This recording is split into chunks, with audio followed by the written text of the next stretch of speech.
Bom, estamos gravando já. Vamos dar início, então, à defesa de estágio da aluna Luíse Bernardini Gonçalves. Ela vai apresentar um pouquinho do que ela fez dentro da empresa Origem durante o período de estágio dela, como parte para a obtenção do título dela de engenheira de petróleo. Então, Luíse, eu vou te passar a palavra, tá? Eu vou desligar aqui o meu microfone e a minha câmera. Dentro do possível, se tu conseguir manter a tua câmera ligada para a gente conseguir te enxergar e ter essa apresentação. Caso a tua internet falhe, qualquer coisa aconteça, a gente para a apresentação, para a gravação e retoma sem problema nenhum, tá? Quem tem alguma dúvida, quem quer trocar uma ideia com a Luíse, pode ir escrevendo no chat, e aí no final da apresentação a gente volta essa conversa, tá? Então, te passo a palavra, Luíse, e boa apresentação. Obrigada, professora Larissa. Então, boa noite, pessoal. Meu nome é Luíse, como vocês já me conhecem, e hoje eu vou apresentar, então, a defesa do meu estágio. Meu estágio, então, foi na Origem Energia. Falar um pouco como foi o processo seletivo. Na época que eu participei dos processos seletivos, eu estava trabalhando na Lap Vidros, uma empresa de vidros daqui da minha cidade, Bento Gonçalves. E em agosto, o professor José Wilson mandou para a gente por e-mail uma oportunidade para estagiar na Origem Energia, e eu me inscrevi no processo seletivo. Em setembro, tive também o início do processo de seleção da ANP, participei do processo e fui aprovada na seleção da ANP, e nesse mesmo período eu tinha sido desclassificada do processo seletivo da Origem. Então, em outubro, eu acabei pedindo desligamento da Lap Vidros, porque a princípio eu iria para o Rio de Janeiro, né, para a ANP, e nesse mesmo dia eu acabei recebendo a ligação da Origem falando que eu tinha sido reavaliado o meu currículo, eu tinha sido chamada e se eu ainda estava disponível para a vaga. Então, meu estágio começou em novembro de 2023 lá na Origem e acabou se encerrando agora em janeiro de 2025. O que eu sugiro, o que eu dou de dica para o pessoal que possa assistir, então, a minha apresentação, que tem o LinkedIn sempre atualizado. É muito importante essa atualização do LinkedIn, porque o pessoal de RH, das empresas, eles sempre estão olhando o quanto a gente está disponível no mercado. Então, deixar o LinkedIn atualizado com todas as informações, desde a nossa área acadêmica, principalmente quando a gente está entrando para o estágio, que a gente ainda não tem essa experiência profissional. Então, toda essa parte acadêmica que a gente puder deixar ali disponível no LinkedIn para o pessoal ter acesso é muito bom, é muito válido.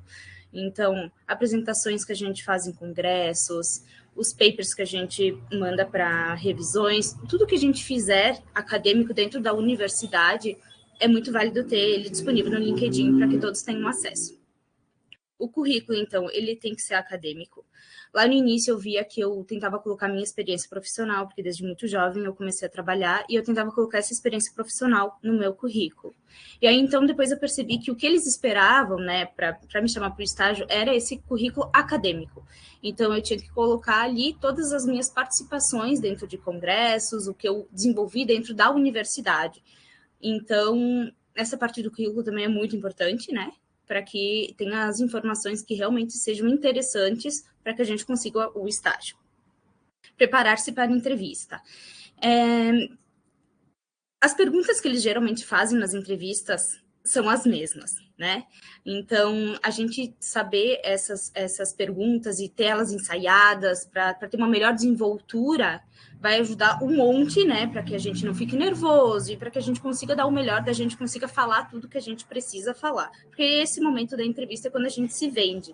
Então, a gente saber o que vai ser questionado para a gente estar preparado para isso, é muito importante também. Pesquisar sobre a empresa. Saber os projetos da empresa, qual é a área que tu quer trabalhar dentro da empresa, saber qual é o perfil da empresa, para também saber se tu está disposta a entrar naquela empresa. Porque a gente também escolhe a empresa, não é só a empresa que escolhe a gente. Então, saber o que a empresa tem a oferecer, se os teus objetivos estão alinhados com os objetivos da empresa, também é uma parte que tem que ser pesquisada para saber se é isso mesmo que tu quer, se é essa empresa mesmo que tu busca. O domínio do inglês. O domínio do inglês eu acho super essencial, porque o mercado de óleo e gás, ele é mundial. Então, a maioria das entrevistas que eu participei, elas foram em inglês. Então, ter o domínio, sabe, pelo menos o básico, não precisa ser aquele super profissional, mas tu ter o domínio do inglês, saber conversar em inglês e saber se defender em inglês, é uma dica também que eu deixo aqui, super válida. E seja você mesmo. Nem sempre a gente sabe o que a empresa está buscando. Na verdade, a gente não sabe, né? Qual é o perfil que eles buscam. Então, daqui a pouco a gente está tentando ser alguém que a gente não é para tentar agradar a empresa. E lá pelas tantas era exatamente a gente que eles queriam, né? No perfil que a gente tem. Então, seja você mesmo na entrevista. Não tente ser ninguém, não tente mostrar quem você não é, porque pode ser o seu perfil que a empresa esteja buscando. Como foi o meu estágio, então, na origem? Eu participei, então, do time de integridade de poços, na parte de operação de campo. Então, na primeira foto, a gente tem aí a minha visita à sonda de completação. Eu fui contemplada, ao chegar na empresa, a visita ao campo. Então, logo no primeiro dia, quando eu fui apresentada aos meus colegas, eu já tive a honra de ir para o campo e conhecer as sondas de completação. Na época, a origem ainda não perfurava. Então, essa é uma sonda de completação. Ao lado, então, a gente tem um bombeio mecânico, né? O cavalo de pau, muito conhecido. E na época também que eu entrei, eram poucos postos na origem com o cavalo mecânico, com o bombeio mecânico. E eu tenho um videozinho dele funcionando, claro, né? Que eu ia fazer esse vídeo dele funcionando, porque quando a gente está na universidade, a gente não tem ideia do quão gigante é isso. E realmente é gigante o bombeio mecânico. Aí, então, depois eu comecei a fazer os programas de válvulas. Dentro do time de integridade de poços, a gente, da operação, que ficava lá em Pilar, a gente era os responsáveis, então, por restabelecer a integridade dos equipamentos de superfície. Então, o programa de válvulas, ele era composto por todas as partes que envolviam a mecânica desse poço. Então, quais eram as operações que já tinham sido ocorridas nele, sobre o slick line, o que tinha dentro do poço, se tinha peixe, se tinha algum tubo que não estava ok, quais eram as barreiras de segurança que a gente ia usar, porque o programa de válvulas, como era para restabelecer a segurança desse poço, a gente precisava, então, inserir as barreiras, né, usar das barreiras que o poço oferecia para que a operação ocorresse com sucesso, né, em segurança e com integridade, né? Então, esse programa, logo que eu entrei na origem, como a gente ia para o poço orientar o pessoal a fazer essa troca de válvulas, ele ficava sobre nossa orientação, né? A gente orientava o pessoal de campo para poder fazer essas operações, mas dentro da origem, eles acharam melhor que a gente não fosse mais acompanhar essas operações, então eu tive a ideia de fazer com que esse programa de válvulas ele fosse o mais explicado possível, tivesse um passo a passo para que quem fosse pegar esse programa, as terceirizadas e o pessoal que fosse acompanhar em campo as atividades, soubesse exatamente o que tinha que ser feito naquele poço. Então, o programa de válvulas, a gente estabelecia as barreiras de segurança que iam ter nesse poço, quais eram as válvulas que iam ser trocadas desse poço, e a gente via também, através dos testes de integridade que a gente aplicava para esses poços, qual que era a saúde desse poço, né? Quais eram as pressões de cabeça, se ele estava produzindo ou não, enfim, toda a história do poço a gente tinha dentro desse programa de válvulas. Então, ali na figura 4, eu trouxe para vocês uma árvore de Natal, ela está completinha. A gente percebe que nela tem várias válvulas. Não sei se vocês conseguem ver o meu cursor. Dá para ver? Alguém diz no chat se dá para ver? Sim, beleza. Sim, sim. Então, aqui a gente teria então, as válvulas mestras, que a gente usa ela como barreira de segurança para o nosso poço. Aqui a gente tem, então, as laterais de produção. Aqui a gente tem o BIM, que ele vai fornecer para a gente o fluxo, o quanto de abertura a gente vai permitir que esse poço tenha de vazão. A OTIS, a válvula de pistoneio, Aqui a gente tem o top flange, e aqui a gente vai ter, então, as válvulas de anulares. Os anulares, então, eles vão ser usados para injeção, e aqui, esse aqui vai ser o spool de produção. Aqui ao lado, então, a gente vai ter as válvulas, que eram geralmente as válvulas que a gente trocava dessas árvores. Então, a gente podia ter válvulas do AS116 ou do AS916, dependendo do flange que a gente tinha disponível na árvore. E eram essas geralmente as válvulas que a gente fazia as trocas. Então, quando alguma válvula dessa não estava conforme aqui na árvore, a gente tinha que fazer a troca delas.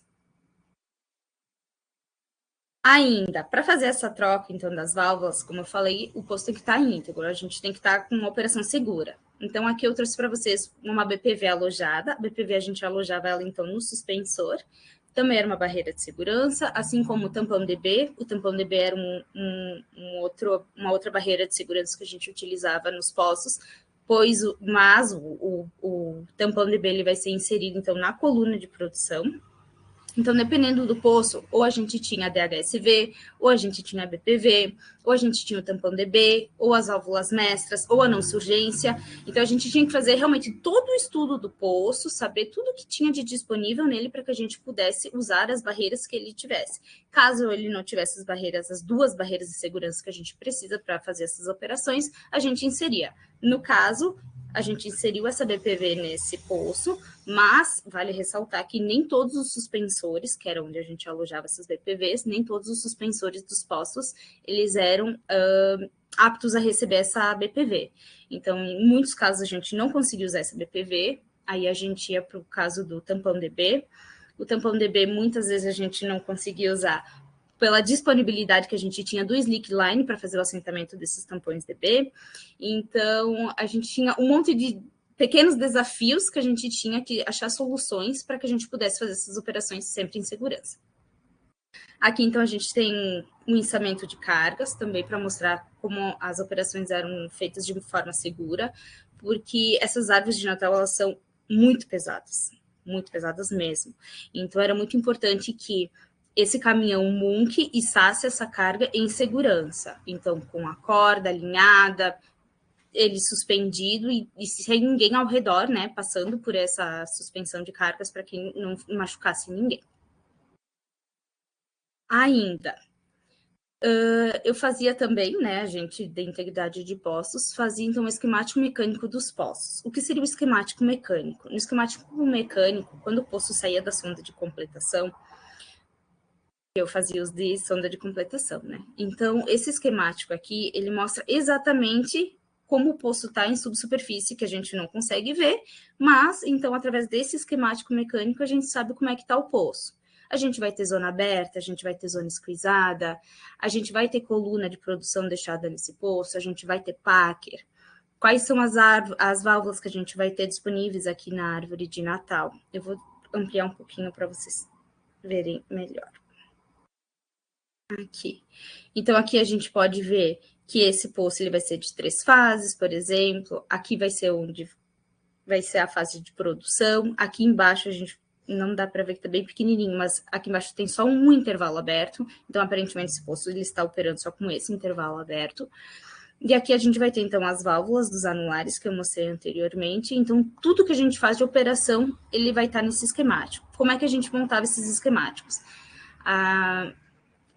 Todos os dias tinha o DDP, né, para saber quais eram as operações que iam ser feitas em todos os postos. Então, todas as manhãs tinha essa reunião que reunia todas as equipes para poder saber o que ia ser feito nesse posto, para fazer uma discussão, né? Saiu do planejado, o que a gente vai fazer? Quais são os próximos passos? Aí, depois que a gente tinha todos os BDOs do poço, tudo relatado que foi feito, todas as operações, nós de integridade de postos, a gente lia, então, esses BDOs para saber todas as operações que tinham sido feitas nesse poço.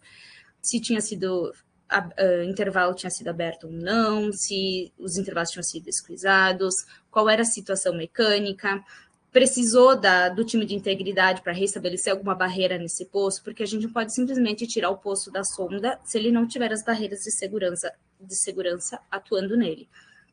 Então, era muito importante que toda vez que o poço saísse da sonda, a gente fizesse, então, esse esquemático do poço para que todos os times da origem tivessem acesso a esse esquemático para saber como é que era a situação atual do poço. Então, esse é um esquemático mecânico, e ao lado, a gente vai ter aqui o esquemático de CSBs, Conjuntos Solidários de Barreiras.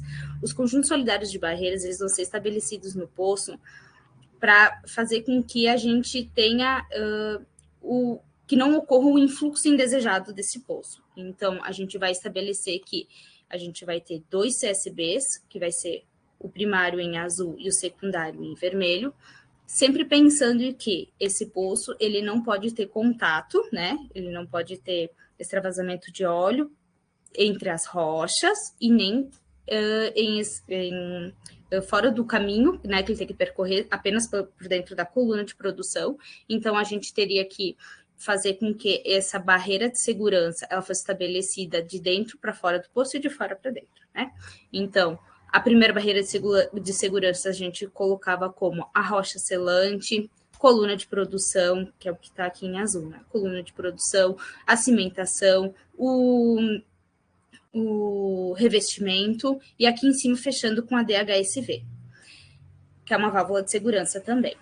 Além disso, a gente vai aplicar, então, a segunda barreira de segurança. Caso a primeira falhe, a gente ainda tem a segunda barreira de segurança. Então, a gente vai também achar uma rocha selante, a gente vai ter a cimentação, a gente vai ter uso do revestimento, e aí depois a gente vai usar todos os equipamentos em superfície para também fazer o fechamento dessa barreira de segurança. Como eu falei, sempre pensando que todas as operações têm que ocorrer em segurança e que esse poço ele vai estar lá, né, funcionando, produzindo, também sem prejudicar o meio ambiente, sem prejudicar a população no geral. Depois eu também fiz parte do catálogo de equipamentos. Eu montei, então, esse catálogo de equipamentos porque o pessoal que fica no Rio, os estagiários que ficam no Rio, eles não têm o mesmo acesso ao polo como a gente tem, né? A gente que fica em Pilar. Então, eu fiz esse catálogo para tentar ajudar eles, né, a entender quais eram os tipos de equipamentos que a gente usava em perfuração e em completação de poços. Então, ele é um catálogo bem didático, né, mostrando as imagens dos equipamentos que a gente tinha disponível ali na origem e um pequeno trecho falando o que era o equipamento, qual era a funcionalidade dele. Também, quando eu já estava um pouco mais experiente com os programas de válvulas, quando entrou a última leva dos estagiários, eu fiz, então, um treinamento do programa de válvulas com eles. Então, eu montei o treinamento para que eu pudesse passar para eles, para que eles tivessem um total entendimento de como fazer esse programa de válvulas. Porque, querendo ou não, é a gente que estabelece as barreiras de segurança, né? Para o pessoal do campo poder operar nesse poço, para fazer essa troca dessas válvulas. Então, é uma decisão muito importante, porque está colocando a vida de pessoas em risco. Caso essas barreiras de segurança não estejam funcionando, e se esse poço entrar em fluxo enquanto a gente estiver operando, né? Então, era muito importante que eles tivessem todo esse treinamento para saber exatamente quais eram as barreiras que eles tinham que estabelecer e fazer essa leitura correta, né, de dados que a gente tem disponível para cada poço. Mas no finalzinho, então, do meu estágio, eu fiquei de responsável pela validação dos testes de integridade. Essa validação, então, eram dos testes de árvore de Natal, teste de surgência e testes de equipamentos de superfície, né, além da árvore de Natal, e teste da DHSV, prontuários de postos também. Então, esse aqui é um teste de surgência. E aí, então, o pessoal de campo, a gente pedia para o pessoal de campo, então, fazer esses testes para a gente saber qual era a situação desse poço. E aí, através desse teste, a gente podia concluir, então, se o poço era surgente ou não. Mas por que é tão importante saber se o poço é surgente ou não, nós de integridade de poços? Porque muitas vezes a gente usava essa não surgência como uma barreira de segurança. Então, se o poço é surgente, a gente não vai poder operar nele usando a não surgência como uma barreira de segurança, porque a partir do momento que a gente fechar ele, pode ser que ele entre em fluxo a qualquer momento. Então, se a gente souber que ele é surgente, a gente vai estabelecer outro tipo de barreira de segurança, não usando a não surgência como uma barreira de segurança. Então, esse teste de integridade de surgência, ele era crucial para a gente poder saber se esse poço ele estava surgindo ou não.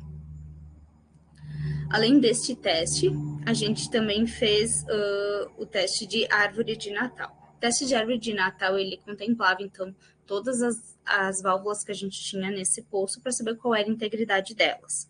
Ela está funcional? Ela está abrindo e fechando com facilidade? Não está. Se ela não estivesse operacional, as válvulas, a gente já dava ela como falha. Então, já era uma válvula que deveria ser trocada dentro da árvore de Natal. A gente ia remover aquela válvula e trocar por uma que estivesse íntegra. Então, o pessoal de campo aplicava esses testes, tanto esse de surgência quanto o da árvore de Natal. E aí eu percebi que durante algum tempo, as respostas desses testes, elas estavam sendo com o mesmo erro, né? Estava correndo sempre o mesmo erro. Então, eu tive a ideia de fazer o treinamento para o pessoal de campo para que a gente pudesse alinhar. Por que eles estão errando as mesmas coisas? Eu pensei, né?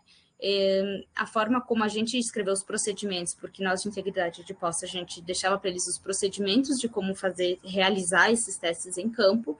Então, eu cheguei à conclusão de que eles achavam que eles estavam fazendo certo, já que o erro era frequente, e não era só de uma equipe, eram de várias equipes. E aí, então, eu montei esse treinamento para que a gente pudesse alinhar toda essa parte de erros que eles estavam cometendo. E foi, assim, sensacional, foi uma troca super bacana, porque eles mostraram para mim qual é a visão de campo, que muitas vezes a gente não tem muita ideia, porque a gente está lá no escritório, a gente está fazendo mais a parte administrativa, e como depois de um tempo, a gente deixou de ir para campo, então esses testes que eles aplicam em campo, a gente não fazia parte, a gente não acompanhava esses testes.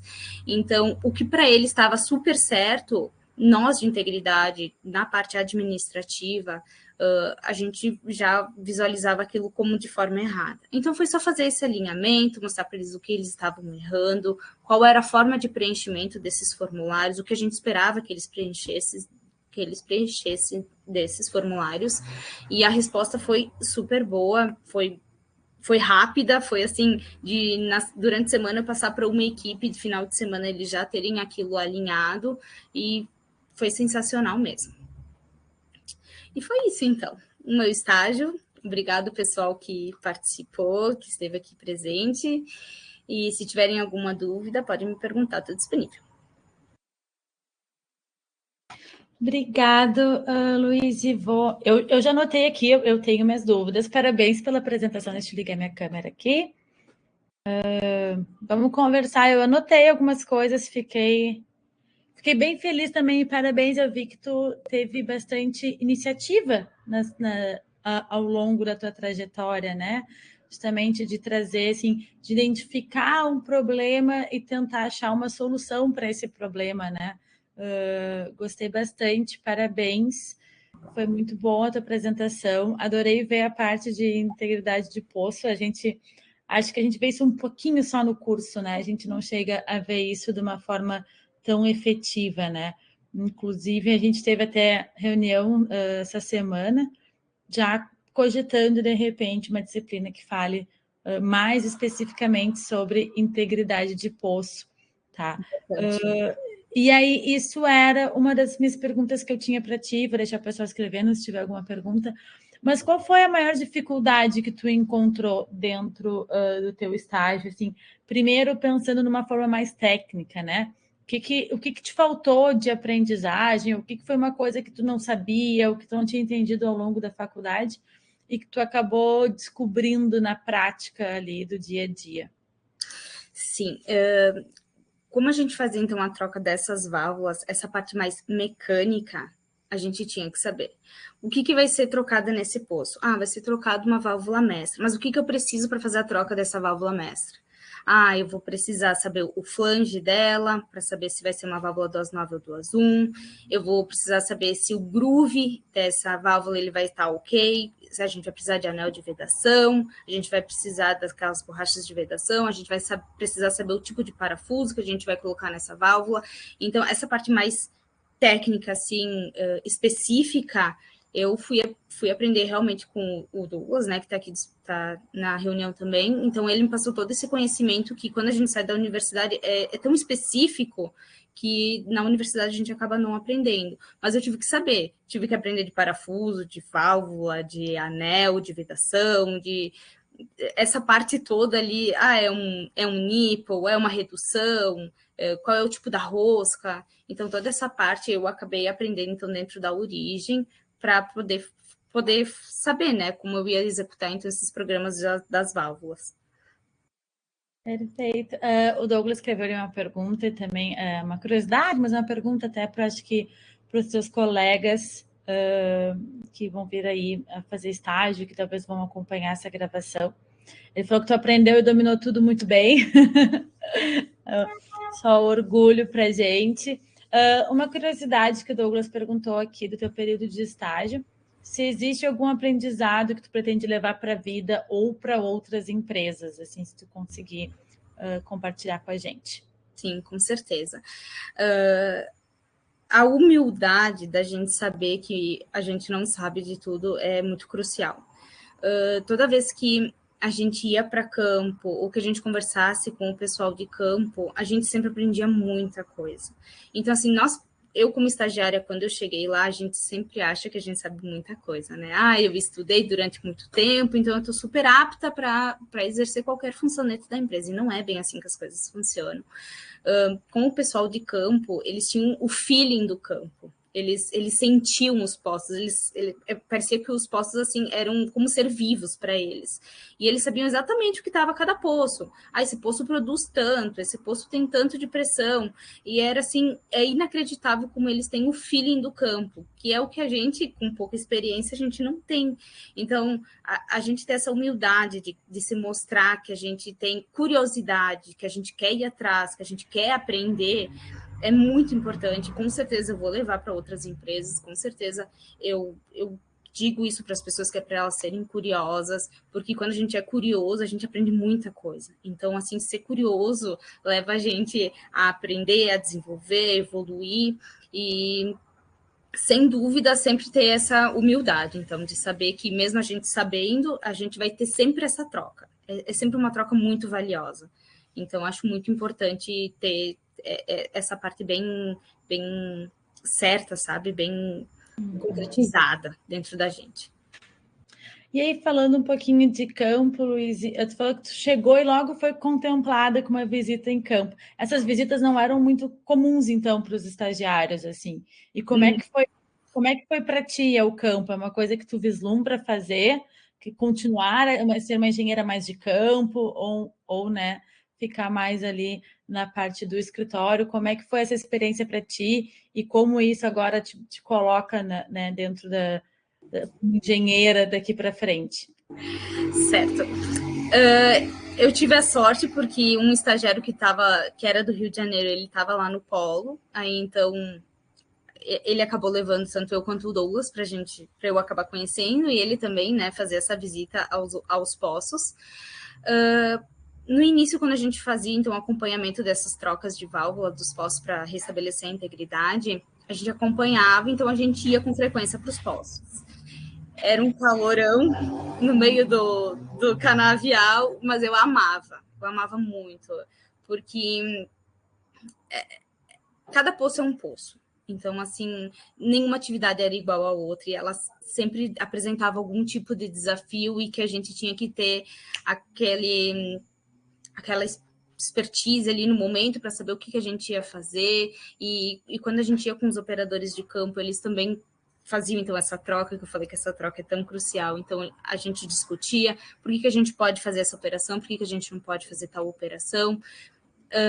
Então, essa parte de ir para o campo, assim, era a minha paixão, eu adorava. E aí, quando tiraram essa parte da gente ir para o campo, eu comentava com o Douglas, eu tenho falta do campo, sinto falta do campo, porque ficar o tempo todo ali no computador, administrativamente, mesmo estando no polo, é de certo modo frustrante, né? Porque a atividade administrativa que a gente faz geralmente vai ser a mesma, né? A gente acaba se tornando repetitiva.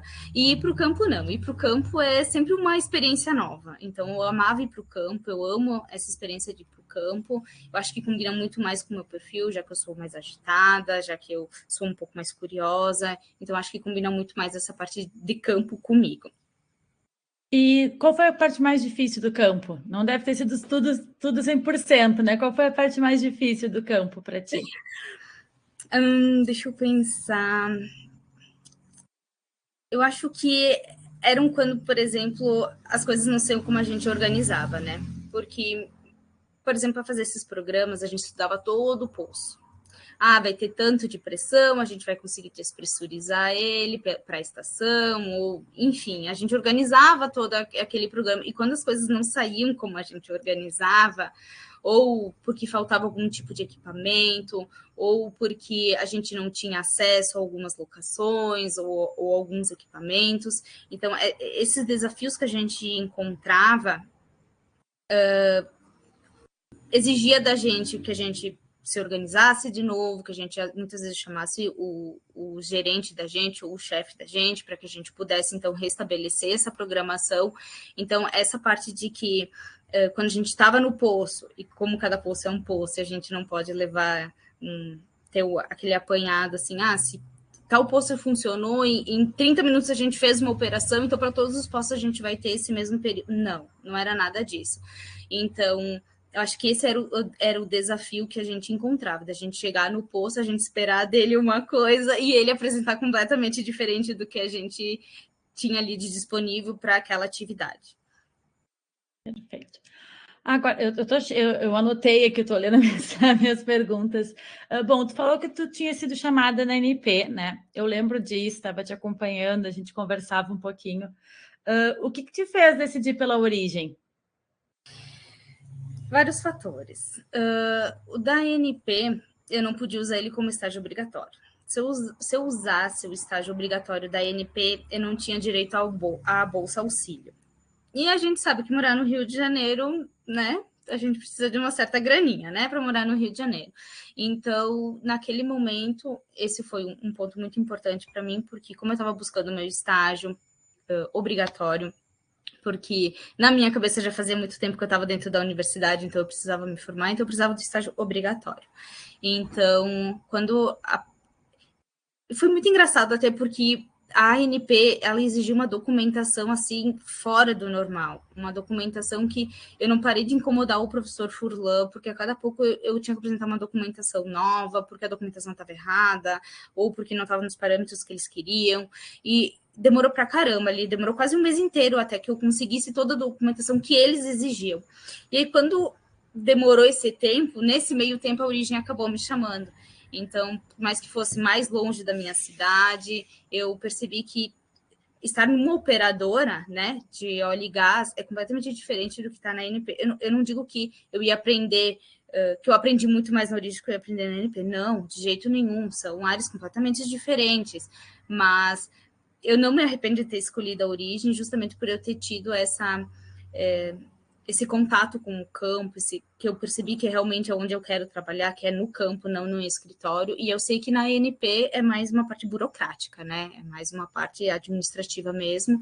Então, essa foi a minha escolha. Eu sabia que dentro da Origem eu ia ter mais chances, que eu ia poder ser contratada, que na ANP não tem a chance de contratação.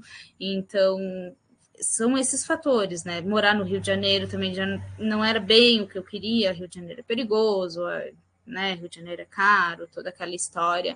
E ir para Maceió foi assim, a gente joga, né, como se fosse um jogo de sorte, vamos dizer assim, né? A gente não sabe qual vai ser. Então, infelizmente, eu não fui contratada na Origem, eu acabei abrindo mão do estágio, eu tinha a oportunidade de ficar até novembro, mas eu tive a escolha. Eu escolhi sair do estágio com antecedência, porque já não estava alinhado com os meus objetivos, eu já estava se tornando meio que rotina, já tinham me tirado do campo, eu já não tinha gostado daquilo, então aquele trabalho começou a ficar meio que monótono, e eu pensei, tem muito mais coisas que eu acho que eu posso aprender, já tinham falado para mim que eu não ia ser contratada, eu tentei ir para outras áreas, também não tive sucesso, então eu percebi que naquele momento eu já encerrava o meu ciclo ali na Origem, já tinha aprendido pra caramba, até no momento eu estava com um treinamento em andamento com o pessoal do time de campo ali, quanto aos testes de integridade, aí eu quis finalizar o treinamento, eu quis passar com todas as equipes o treinamento que eu tinha montado, e aí só depois, então, eu acabei me desligando da Origem. E como foi montar esse treinamento? Como é que tu te embasou para fazer ele? Foi nas tuas experiências, o que tu via que estava acontecendo? Como é que foi isso? Sim. Como era um treinamento para mostrar para eles o que eles estavam errando, então foi mais ou menos assim que nem ensinar do zero, né? Vamos dizer assim. A gente segue para fazer esses testes, né? A gente segue todo um procedimento que é o pessoal de integridade que monta e o pessoal de campo eles têm acesso a esse procedimento, né? E teoricamente eles deveriam seguir esse procedimento. Seguindo o procedimento, os testes estariam ok, seriam validados. Mas como eles estavam vindo com bastante, estavam sendo invalidados com frequência, e toda vez que eles são invalidados, a gente tem que juntar essa equipe de campo e fazer com que eles parem as atividades que eles estão fazendo para fazer essas atividades. Então, isso tomava muito tempo. Fazia com que eles deixassem de fazer outras tarefas que também são importantes para poder realizar novamente esses testes. Então, o teste em si já dura tempo para caramba para fazer, e fazer a realização dele novamente, então, assim, era muito tempo. E como é que foi que eu montei? Eu peguei todos esses erros, bem didático assim mesmo. Eu peguei os erros que eles estavam cometendo e eu apontava para eles. Eu perguntava para eles, o que vocês acham que está de errado nesse teste? O que vocês mudariam nesse teste? Mas antes disso, eu fiz uma passagem do procedimento com eles para mostrar para eles. O procedimento em si está dizendo que vocês têm que aplicar o teste desta forma. Aí depois que eu mostrei para eles como era o procedimento, a gente fez essa revisão do procedimento com eles, aí eu mostrei para eles.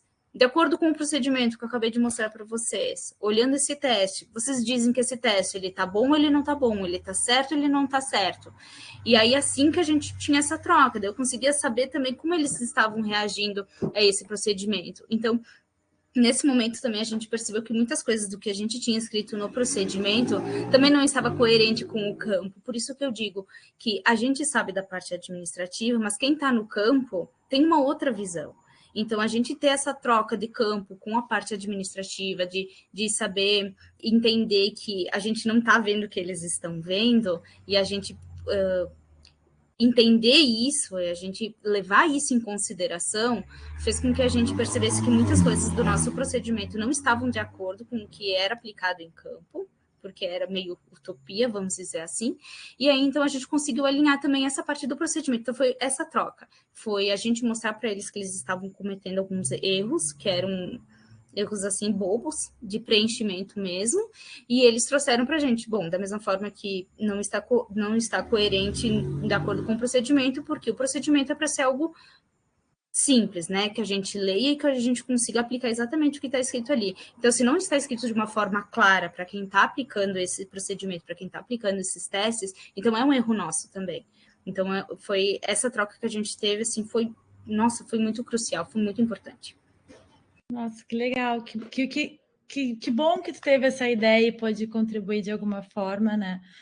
Fico muito feliz de ver a tua evolução, principalmente, mais segura, né, das coisas. Lembro quando estava procurando estágio, bem preocupada do que ia ser da Luíse no futuro, e deu tudo certo, deu tudo mais do que certo, né? Teu chefe está aí, Douglas, dizendo que tu aprendeu, que dominou. Dá para ver pela tua apresentação o quanto que tu participou de fato de todas essas etapas, né? No campo e depois fora do campo, e pode contribuir um pouquinho para a empresa. E eu acho que alguém tem mais alguma pergunta? Não? Eu vou deixar um tempinho, enquanto dá um tempinho para o pessoal se tem mais alguma pergunta ou não. Quero te parabenizar, Luíse, pela excelente apresentação. Obrigada. Gostei de ver as imagens, gostei de que tu mostrou tudo, né? Cogito a gente até pensar numa palestra um pouquinho para falar um pouquinho de integridade de poço. Eu fiquei também com algumas dúvidas mais específicas de integridade de poço. Eu queria saber, tá, mas e se o poço for surgente, quais são as barreiras que a origem usa? Né? Aí, deixei essa pulguinha. Fiquei com essas curiosidades, né? Que a gente sabe que existem as normas, mas que eventualmente parte também das boas práticas, né?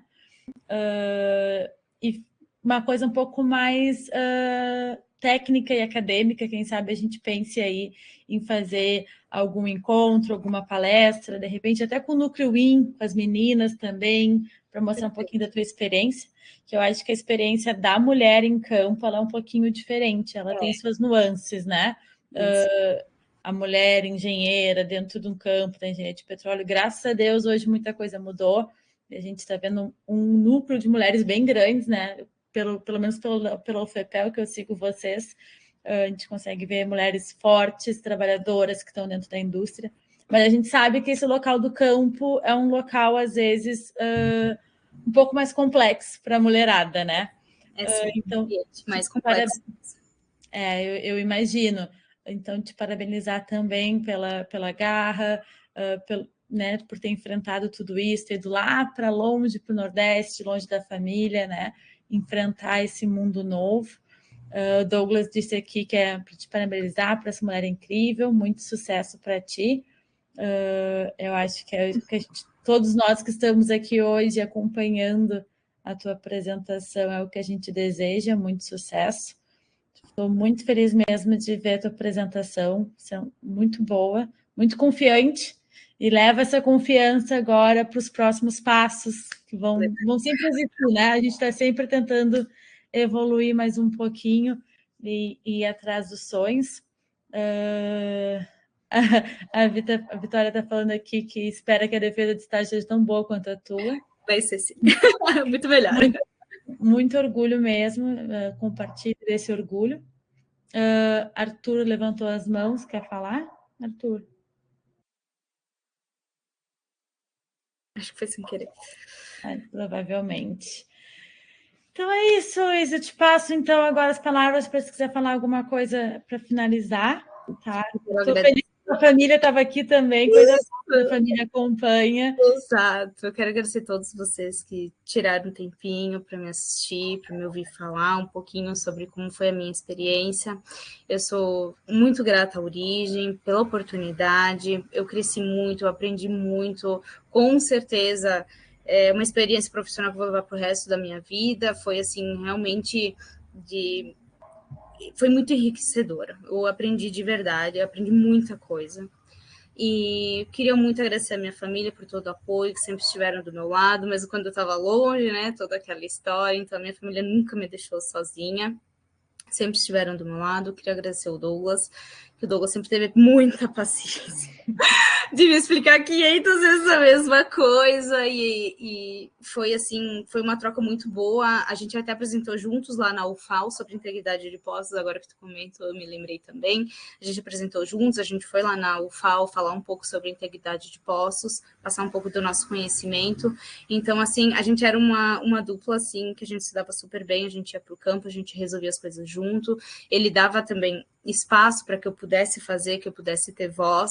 Então, foi muito, muito bom eu ter tido essa orientação dele, e em momento algum eu percebia que ele estava, tipo, guardando conhecimento para ele. Tudo que ele pudesse me ensinar, e o que ele não soubesse, ele me falava: Lu, tu vai ter que buscar com as outras equipes, tu tá no polo, tu tem acesso a todas as equipes, vai na sala das pessoas. Porque eu sempre era daquelas, vou chamar no Teams e vamos resolver essa questão. Ele me falava: não, vai lá na sala e mostra quem tu é. Deixa as pessoas te conhecerem, deixa as pessoas verem quem tu é e qual é a profissional que tu tá querendo, que tu tá buscando ser. Então, esse apoio que eu tive dele, essa visão que ele passava para mim, para fazer com que eu crescesse ali dentro da empresa, eu vou com certeza levar para o resto da minha vida. Parabéns, parabéns. Defesa de estágio concluída. Eu vou parar aqui a gravação agora. Vou parar a gravação.